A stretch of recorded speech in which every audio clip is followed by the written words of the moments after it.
Total pelaku yang ditangkap berjumlah 4 orang yang merupakan teman kelas korban.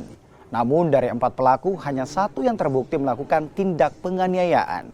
Pelaku penganiayaan yang masih di bawah umur kini ditangani oleh pelayanan perempuan dan anak. Meski begitu, pelaku terancam pidana kekerasan terhadap anak dengan pidana 5 tahun penjara. Sementara 3 pelaku lainnya dititipkan ke Rumah Aman Kota Makassar.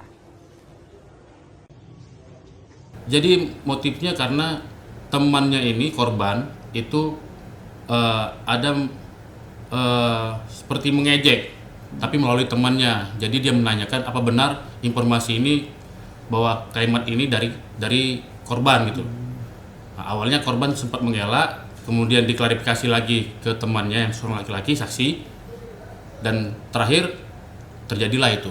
Pelaku yang bisa kita buktikan 1 orang ini penganiayaan itu sudah kita amankan. Ya, nah dan 3 lagi sementara kemarin kita lepas, namun kita titipkan sementara di Rumah Aman.